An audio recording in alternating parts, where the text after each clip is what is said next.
waa labada qodob waa islaamta Hargeysa ka hadashay iyo xariga dhalinyarada isxirxiraysa. Bismillahir Rahmanir Rahim. Daawadayaal aad baan idin salaameynaa meel baad joogtaan iyo xilli walba idin tahay. maanta waxaan dul istaagaynaa qodobo muhiim ah oo ku saabsan maamulka Somaliland iyo guud ahaan gobolka Awdal. inta ka hesha barnaamijyadeena ee daawato mar walba laag share tahay ilmaamina ay subscribe ku dara inta subscribe sameysay aad u maadsan tahay iyo inta membership-ka qaybta ka inta ka dhimana waxaad ka codsanaynaa inaad ku soo biirtaan membership-ka qof walba oo daawado video-ga dib kuma aha in subscribe sameeyo oo share iyo like ku daro si ay dad fara badan u gaaraan marka arintaana waa inoo muhiim anaga idinkan aad ugu mahadsantihiin waa tahay maanta waxaan dul istaagaynaa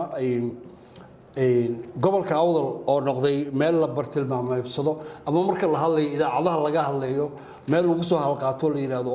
hebel ba halka lagu sameeyay arinta meeshaas ka dhacday ayadoo si positive iyo negative ba looga hadlayo macnaha si xun iyo si wanaagsan ba looga hadlayo waxaa jirto naag aftahan oo laga wareysto media social media ku jirto badanaaba ka hadasho Hargeysa oo la yiraahdo Faadumo ayaa maanta ka hadlaysay dhacdooyinka iyo dib u socodka maamulka Somaliland ayadoo halqabsi u soo qaadatay gobolka Awdal dhibaatooyin ay ku sameeyeen Somaliland marka arinta waxay noo faahfaahinay suxuf abraan ku soo dhaw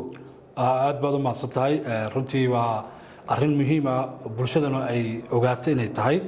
in yani gobolka Awdal uu noqdo meel lagu soo halqabsado saad sheegtay dhinaca wanaagsan iyo dhinaca xunba ummaduna hadii ay noqoto ummad yani meel walba oo lagu kaftamayo ama lagu hasaawayo ama xumaan lagaga hadlayo hadii gobolku uu noqdo meel lagu halqabsado taasi waxay sharaf dhac ku noqonaysaa qiyamka iyo karaamada bulshada malaayiinta halka degan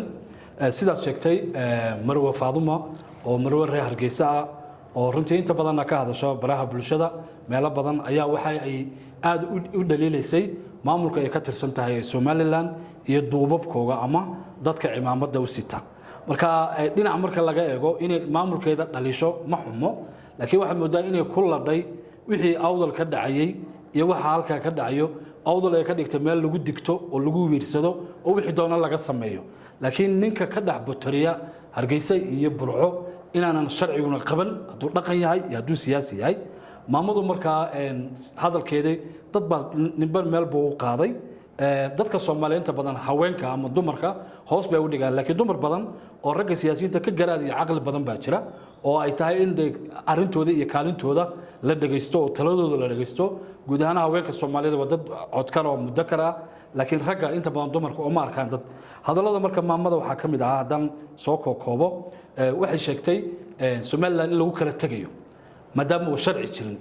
waxay tiri yani buur madoobay ka waday ninka la yiraahdo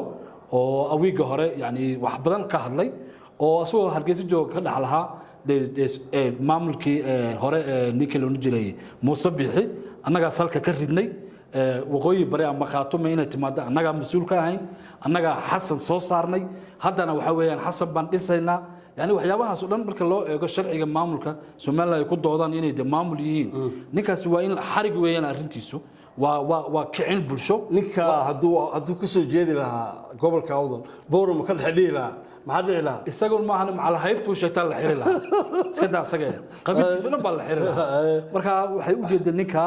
oo hadallada nooca ku hadlay waxay sheegtay maamadu inuu ninka waxay tahay aniga ma matalo Somaliland inta uu dabaaldegay uu soo jeeday hadii saa ay tahay waa lagu kala tagayaa anagana ma matalo marka hadalkii iyadoo sii wadato ayaa waxay ku soo looxisay oo ku xidhay wixii Awdal ka dhacay xilibaan Rabiile ku dhacay wixii wiil ree Awdal dhalinyaro oo xilibaana ayaa hadal uu 18 May uu ka yiri dadkayga hadaysan doonin in lagu qasbo ma aha ayaa loo xiray wili waxa lagu qasbay tiray inuu raali gelin bixiyo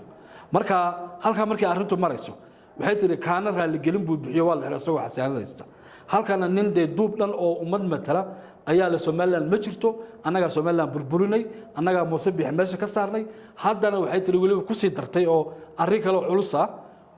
ninka la yiraahdo Cirro wuxuu ku yimid heshiis in gobolada bariga ay baxaan Cirrona uu madaxweyne Somaliland ka noqdo hadalkaasi laftiisa markii la daba galo waa hadal weyn oo cirra maanta wuxuu ku fadhiyaa baa la oran karaa kumanaankii dhalinyarada ah ee dagaalada lagu xasuuqay ee labada dhinac ka dhintay ee dadkii Soomaalida loo isku dilay ayuu ku yimid baa la oran karaa haddii markaa ay saan ku sii socoto oon arrimahan aan wax laga qabanna waxaa cadaanayso dee waxay maamadu sheegayso marka gunaanadka waxaa inoo cad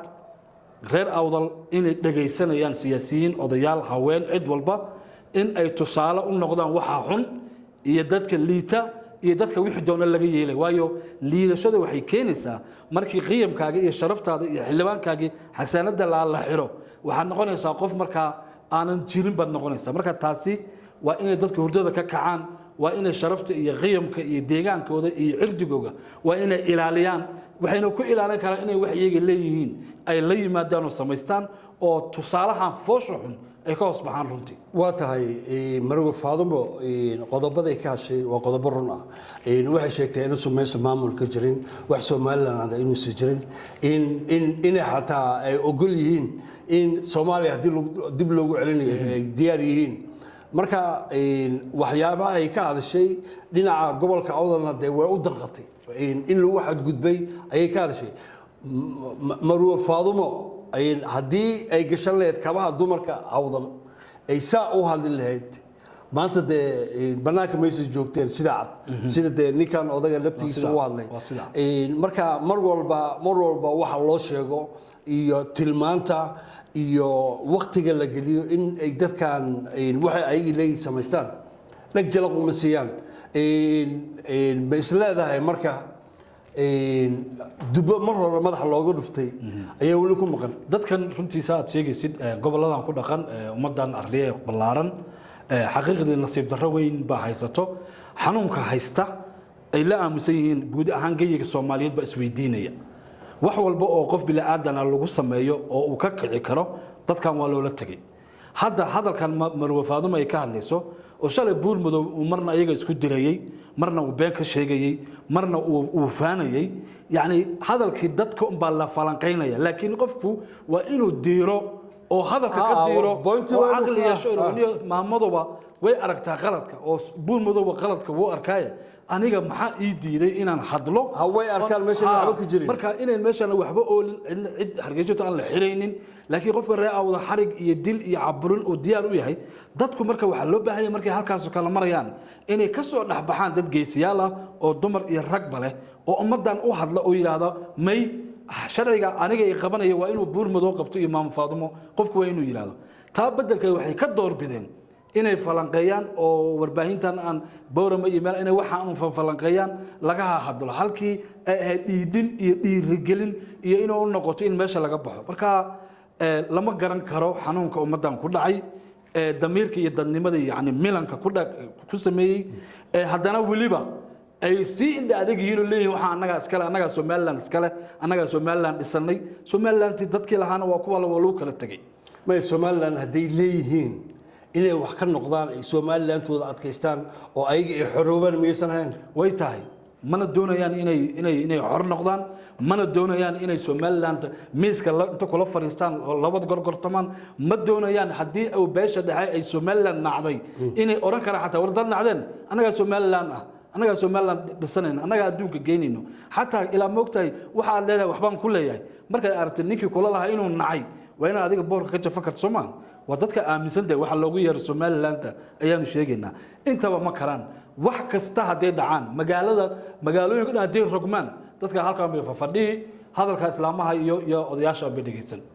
waa tahay hadalka ugu dambeeyay Marwo Faadumo ay tiri waa dhiirigelin waa in laga kaco fadhiga waana wax weyn daawadaasha qiimaha leh saad marar badan aragteen gobolka Awdal laftigiisa maapkiisi qariidadiisi uu ku fadhiyay juqraafiga ah waa la soo koobay waa la soo yareeyay barnaamij ayaanu ka sameyn doonaa waa idin la wadaagi doonaa meeshuu markii uu joogay iyo hadda meeshuu joogo waa tahay Maxamed Faarax waa kormeeraha agaasimaha wadooyinka waxa ku socdo dacwooyin baa ku socdo maxay tahay dacwooyinka maray Maxamed Faarax runtii baryahan waxa ka dabalaalaaday niman dhalinyaro markaan u koora galnay waxyaabo badan baa inoo soo baxay marayaha dhalinyar maaragtay hay'adda wadooyinka gobolka Awdal hay'adaha dhan waxay leeyihiin koox dhalinyaro u ciyaara kubadda hay-adahaasi marka yani kubadaha dhalinyaradaasi waxay gunno ka helaan wasaaradahaasi marka dhalinyaradii kubadda cagta u ciyaaraysay hay-adda wadooyinka Somaliland gaar ahaan gobolka Awdal ayaa waxay leeyihiin gunnadii yareed oo $4 ba aan ka badnayn yani bishii oo kale marka la qiyaaso ayuu maarayuhu naga goostay marka dhalinyar badan maanta soo baxay iyagoo badan ayay hadleen dabadeedna waxay sheegeen in xadgudubka lagu sameeyay in dhalinyarada kale laga fadilay maarayuhuna uu qofkii ugu horeeyay yahay oo lacagta ka goosto ragga ka horeeyay aysan taaban jirin arintan marka hadda isuduwaha asagana hay-adaasi oo magaalada Boorama fadhiya ayaa wuxuu leeyahay arinta waxba kama jiraan gaashaanku u doluuray wax dhalinyarta laga goostayna ma lahu leeyahay maxamed faarax laftiisa wuu hadlay wuxuu leeyahay anigu dad kale iyo meelo kale ayaa howlaha laga wadaaye anigu wax shaqo aan ku leeyahay arintan ma jirto tan marka waxay keenaysaa ummaddu marka ay ka siibato qiyamka saxda ah iyo hanaan u fakarka dhabta markay ka siibato waxay hoos uga dhacdaa mustawa dabadeedna waxay noqdaan dad isku haysta ceelka guntiisa haddii ceelka ku wada jiraan haddii ceelka carrada lagu rogan oo u dhamaato labada qof marka tan waxayna tusinaysaa halka ummadii iyo dhalinyaradii iyo dadkii la rabay maanta inay laamaha sare noqdaan ay wadanka iyo gobolkooda muraayadiisa noqdaan meesha ay marayaan marka tan waa ummadda halka ay joogto ayay runtii ka muuqato waa tahay macnaha intii yareed Hargeysa laga soo celiyay ayaa la isku dilayaa macnaha marka maxamed faarax waxa la rabay hadii dacwada uu imaato inuu dhaama ahayn anigu arinta shaqo ku meelay inuu wax ka qabto oo inta yareed dhalinyarada ay doonayaan oo jeebku u shubo dhaho hayay noo wada sheekada miyaysan arinta runtii mar uu hadlay si adag buu hadlay wuxuu yiri dhalinyar hooyooyinkood iyo aabayaashood gabay oo garaabada gidaarada ku cuna qiyamka iyo sharafta gobolka waxba laga weydiinayo hadalkiisa ka mid ahayd arinta waa sharaf dhac waan haynaa iyagoo duuban waa sharaf dhac yani dhalinyartiisa hatta haday ku xadgudbaan isaga ahayd inuu madaxa u salaaxo oo walaalaysto oo yiraahdo waa la sukaya diraya oo yiraahdo mataqaana soo dhawaada laakiin inuu ku tilmaamo dad garaabo cuno oo gidaarada fadhiya oo de garaabo waxa waa qof drugs dilado kale dhalinyartaana waa kuwii kubadaha ciyaaraya ma garatay inuu marka hadalka uu hawada mariyo isagana sharaf dhac bay u tahay dhalinyartiisaasi asaagood Hargeysa iyo meelaha kala joogana way maqlayaan oo de waa gabadh fal bay ku noqonaysaa marka waxa fiican maxamed faarax maadaama uu isaga laftiisa nin mustaqbal leh uu yahay oo siyaasadda soo galay inuu noqdo qof ifaya oo lagu soo hirto halkii uu noqon lahaa qof dagaalamayo waran sita waranka hadda uu bilaabayna isaga ku soo noqon marka waxaan qabaa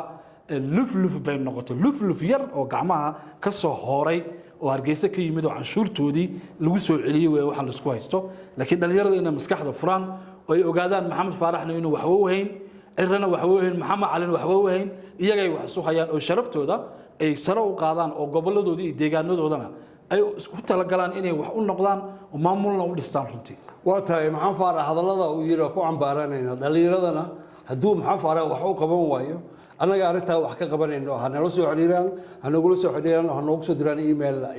airotv@gmail.com ayaga iyo inta u baahan in wax lala qabtaba waa tahay waxa jirto nin dhalinyaro oo kale oo ka soo jeedo gobolka Awdal magaalada Boorama oo Hargeysa tagay xagga lagu xiray markii hore loo haystay in maamulka Hargeysa inay leenta cabsiyeen oo haddana la helay nin tolkiisa oo dawladda ka mid ah inuu halka ku tuuray arinta maxaa ka jiro runtii waxa ka jiro sida laba cishaba arinta aydan way socotay waxay qayb ka tahay marwa faaduma hadalkii ay ka hadlaysay ee bulshada Awdal sida yani loogu wiirsanay loo bahdilayo iyo isbarbardhiga dhalinyartii gobolkan u kacaantay ee maamulka Soomaaliland ugu beertay meesha inay xambaaraan danaha iyo baahiyaha dadkooga iyagii baa iscunaya marka waa laba arin oo aad u kala fog runtii laba ayatin oo aad u kala fog weeyaan ninka la yiraahdo Mukhtaar Xaaji Maxamed Faarax waa nin dhalinyaro ah oo wasiir hoggaanka biyaha Soomaaliland go'do siyaasadda soo galay war dadkii loo hanweynaayo runtii yani inta badan wasiir ku-xigeenka wasaaradda biyaha weeyaan ninkaasi ayaa waxa la leeyahay wuxuu Hargeysa ku xiray wiil in adeerkiisa oo la yiraahdo Bashiir Maxamed Bashiir oo isku hayb hoose in ilmadeereeyeen Bashiir waa dhalinyarada reer Boorama oo aqoon-yahanada ah waxa la leeyahay wuxuu dhaleelay Mukhtaar buu dhaleelay dhaliisha Mukhtaar marka de sharci iyo nidaam loo maraa dad wasiirtoo lagu dhaliilo shuruuc iyo nidaam baa jira wasiirada aad u xad laakiin in qofkii uu dhaleelay lagu xiro waliba magaalo oo marti ku yaad ku xirto يعني waxay qayb ka noqonaysaa inay hadhow soo fiirsadaan dhalinyaradan oo ninkan la xiray bari haduu wax noqdo isna inuu argudan doono waana arrimaha dadka marka la rabo in la bahdilo la faquuqo laga dhiga dad maarag dadka kale ka hooseeyo waxyaabaha dhaqanka looga dhiga weeyaan kala argoosigu wuxuu keenaa in ummadda ay islafaha isjabiyaan oo hoos isu dhigaan marka hore waxa la lahaa maamulka Hargeysa xiray laakiin hadda waxa leeyahay adeerkii baa xiray marka waan cabaareynayna lafteeda hadii arrinkan uu dhab yahay Mukhtaar waa nin dhalinyaro loo hanweynaa haduu maanta in adeerkii xiro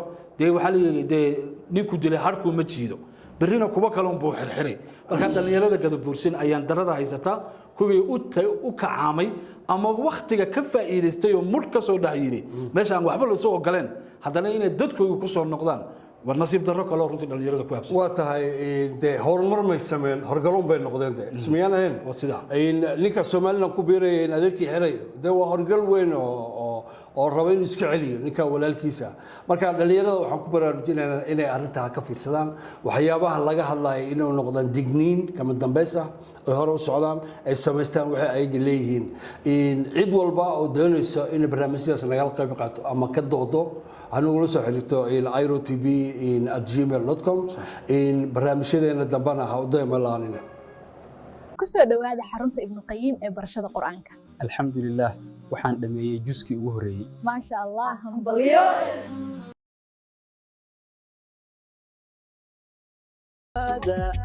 macmacaanka iyo pizza macaan